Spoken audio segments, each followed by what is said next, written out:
வணக்கம். நான் ஆடிட்டர் கிருஷ்ணன் பேசுறேன். இந்த வீடியோல நல்ல ஸ்கூல்ஸ் கண்டுபிடிக்கிறது எப்படி? எதெல்லாம் இருந்தா அதெல்லாம் நல்ல ஸ்கூல் அப்படின்றது பத்தி பேச போறேன். இந்த வீடியோ வந்து ரொம்ப பரிதாபப்படுற பேரண்ட்ஸ்க்காக தான். அதாவது பேரண்ட்ஸ் வந்து படாத பாடுபட்டுன்னு இருக்காங்க ஸ்கூல்ஸ்னால.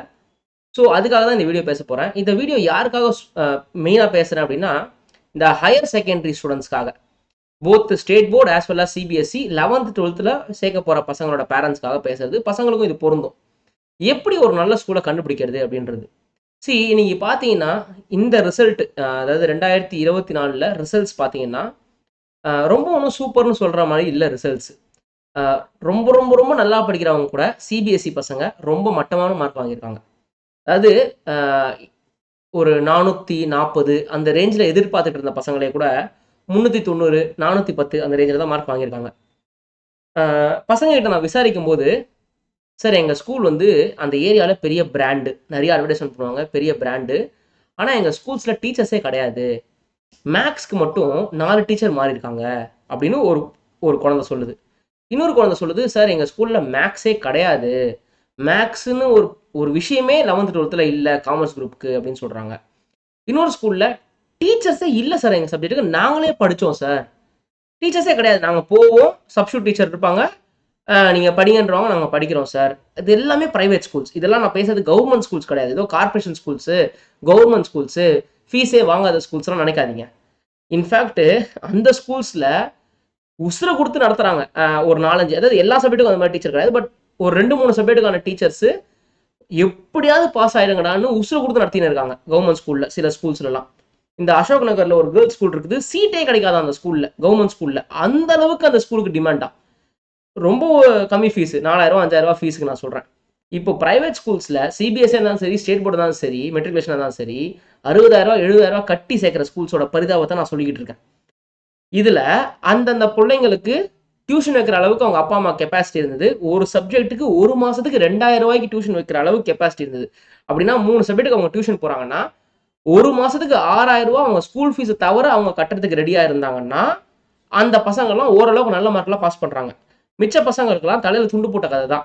பிளஸ் பசங்களை யாரும் மதிக்கிறது கிடையாது. இங்க பேரண்ட்ஸ் எல்லாம் என்ன சொல்றாங்க, இவ்வளோ நல்ல ஸ்கூல்ல சேர்த்து விட்டுருக்கேன், இவ்வளோ நல்ல பிராண்டட் ஸ்கூல்ல சேர்த்து விட்டுருக்கேன், நீ படிக்கல, நீ மார்க் வாங்கலன்றாங்க. ஒரு பேரண்ட்டும் ஸ்கூல்ல போய் ஸ்கூல்ல டீச்சர்ஸ் இருக்காங்களா, டீச்சர்ஸ்க்கு எவ்வளோ எக்ஸ்பீரியன்ஸ் இருக்குது, ஒரு 10 இயர்ஸா அவங்க ஹையர் செகண்டரி டீச் பண்றாங்களா, பாதி ஸ்கூல்ஸ்ல போன வருஷம் பிகாம் முடிச்சவங்க, போன வருஷம் எம்காம் முடிச்சவங்க டீச்சர் ஆக்கி வச்சிருக்காங்க. அதுவும் சிபிஎஸ்இ 12th ஸ்டாண்டர்ட் எடுக்கிறவங்கள. ஸோ எந்த அளவுக்கு எக்ஸ்பீரியன்ஸ் இருக்கணும்னு தெரியல. அதே மாதிரி எந்த கைடு யூஸ் பண்றதுன்னு தெரியல. அதனால போன வருஷம் பிகாம் முடிச்சவங்களுக்கு வந்து டீச்சிங் வராதுன்றதுக்காக நான் சொல்ல வரல. எம்காம் முடிச்சவங்க டீச்சிங் வராதுன்னு சொல்ல வரல. ஆனா டீச்சிங்னு ஒன்று இருக்குது. சம் போடுற நாலேஜ்னு ஒன்று இருக்குது. ஸோ இங்க ரெண்டுமே பிளெண்ட் ஆகணும். டீச்சிங்கும் தெரியணும். ஒரு பசங்க கூட எப்படி பேசணும், எப்படி அவங்கள மோட்டிவேட் பண்ணி படிக்க வைக்கணும்ன்றது தெரிஞ்சுக்கணும். ஏன்னா எல்லாரும் படிக்கிற பசங்களா இருக்க மாட்டாங்க. 2 வால் பசங்க இருப்பாங்க, 2 விளையாட்டு பசங்க இருப்பாங்க, 2 அழுதுனே இருக்கிற பசங்க இருப்பாங்க, 2 படிக்கிற பசங்க இருப்பாங்க. எல்லாரும் கூடயும் அரவணைப்பா இருக்கணும். ஒருத்தரை மட்டும் தலையில தூக்கி வச்சு கொண்டாடிட்டு இன்னொருத்தர் தூக்கி போட்டு மிதிக்கிற மாதிரி இருக்கக்கூடாது. இது பிளெண்ட் பண்ணி கொண்டு வர அளவுக்கு டீச்சிங் கெப்பாசிட்டி இருக்கணும், அந்த பேஷன் இருக்கணும், பிளஸ் அறிவு இருக்கணும், சொல்லித்தர ஸ்கில் இருக்கு. இது நிறைய விஷயங்கள் இருக்கணும். நிறைய ஸ்கூல்ஸ்ல இல்ல அப்படின்றது பசங்க கிட்டே இருந்து நான் கேட்டு தெரிஞ்சுக்கிறேன். இவங்க எல்லாருமே 12th முடிச்சிட்டாங்க. 12th படிக்கும்போது புலம்புற பசங்க கிடையாது. 12th முடிச்சுட்டு கையில டிசிய வாங்கிக்கிட்டு புலம்பிட்டு இருக்க பசங்க. ஐயோ அந்த ஸ்கூல்ல மட்டும் நான் யாருக்கும் ரெக்கமெண்ட் பண்ண மாட்டேன் சார் அப்படின்ட்டு பசங்க புலம்புறாங்க. சரி ஒரு புள்ள தான் புலம்புதா அப்படின்னு பார்த்தா, ஏன் புலம்புறாங்கன்னு கேட்டா கதை கதை கதையா சொல்றாங்க. ஸ்கூல்ல டீச்சர்ஸே இல்ல சார். டீச்சர்ஸுக்கு பாதி பாடம் நடத்த தெரியல சார். புதுசா வந்தவங்க அவங்க. ஏதோ ஆள் இல்லைன்னு சொல்லிட்டு யாரையோ பிடிச்சி போட்டுடுறாங்க உள்ள. எங்க வீட்டுல அம்மா அப்பா கணக்கு காட்டுறதுக்கு ஒருத்தர் போட்டுடுறாங்க அப்படின்றாங்க. ஸோ எப்படி ஒரு ஸ்கூலை கண்டுபிடிக்கணும் இதெல்லாம் தயவு செய்து இப்போ நீங்க உங்க பிள்ளைய 10th முடிச்சுட்டு 11th ஒரு ஸ்கூல்ல சேர்க்க போறீங்க. இதர் படிச்சுக்கிட்டு இருக்க ஸ்கூல்லயே சேர்த்தா கூட அந்த ஸ்கூல் வாசல்ல போய் நின்னீங்கன்னா 11th முடிச்ச பசங்க வெளில வருவாங்கல்ல. ஸ்கூல்ல அட்மிஷன் ஃபார்முக்கு கியூல நிக்கிறீங்கல்ல, அந்த ஸ்கூல் அட்மிஷன் ஃபார்முக்கு ஒரு நாள் கியூல நிக்கிறதுக்கு பதில் அந்த 11th ஸ்டாண்டர்ட் படிச்சுட்டு வெளில வரான் பாருங்க ஒரு பையன், ஸ்கூல் முடிச்சுட்டு வெளில வரான்ல, அவங்ககிட்ட ஒரு 10 நிமிஷம் பேசுங்க. 12th ஸ்டாண்டர்ட் கிளாஸ் முடிச்சுட்டு வெளில வராங்கல்ல, அவங்க கிட்ட ஒரு 10 நிமிஷம் பேசுங்க. அதுல எந்த சப்ஜெக்ட் நீங்க எடுக்க போறீங்க, எந்த குரூப் எடுக்க போறீங்களோ அந்த குரூப் அவங்க எடுத்த பசங்களான்னு பாருங்க. வேற ஒரு குரூப் எடுத்த பசங்க வேற ஒரு குரூப்ல வந்துட்டு அவங்கள்ட்ட கேட்காதீங்க. ஸோ இதெல்லாம் நீங்க வந்து மனசுல வச்சுக்கிட்டு நல்லியா தீர விசாரிச்சு ரிசர்ச் பண்ணதுக்கு அப்புறம் நீங்க வந்து ஒரு டிசிஷன் எடுங்க. இந்த டிசிஷன் நீங்க தப்பு தப்பா எடுத்துட்டு பசங்களை சொல்லி ஒரு குறையும் கிடையாது. தயவு செய்து காசை மட்டுமே மனசுல வச்சுக்கிட்டோ இல்லைன்னா ஏதாவது ஒரு விஷயத்த மட்டும் மனசுல வச்சுட்டு டிசிஷன் எடுக்காதீங்க. டீச்சர்ஸ் இருக்காங்களான்றத பாருங்க. நிறைய பொய் சொல்றாங்க, நிறைய ஸ்கூல்ஸ்ல பொய் சொல்றாங்க. எப்படி சார் பொய் சொல்றாங்க அப்படின்னா, அந்த புள்ள வந்து அங்க 11th 12th படிச்சிருக்காது, அது 10th படிச்சிருக்கும். அந்த போட்டோவை போட்டுடுறாங்க பேனர்ல. இன்னொரு ஸ்கூல்ல என்ன பண்றாங்கன்னா 100% ரிசல்ட்னு போடுறாங்க. ஆனா 12th அவங்க 100% ரிசல்ட்டே கிடையாது. 10th 12th ஒரே போர்டில் வச்சிடுறாங்க. 10th 100% ரிசல்ட், ஆனா 12th 100% ரிசல்ட் இல்ல. ஆனா 10th 12th ஒரே போர்டில் வைக்கிறாங்க.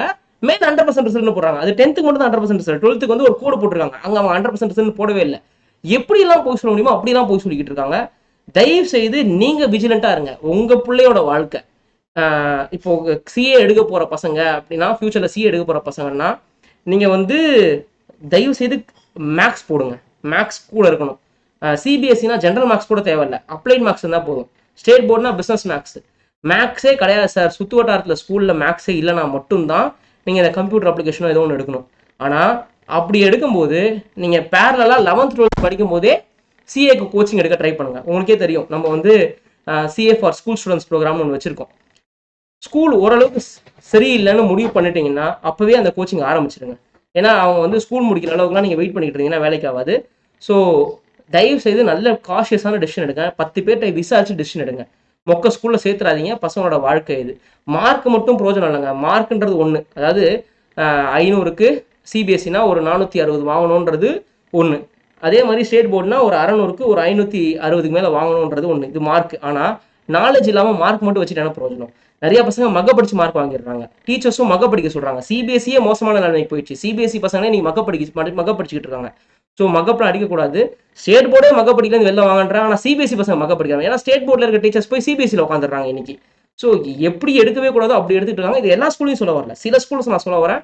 தயவு செய்து உங்களோட ஃபியூச்சரை நீங்க பாத்துக்கங்க. நன்றி.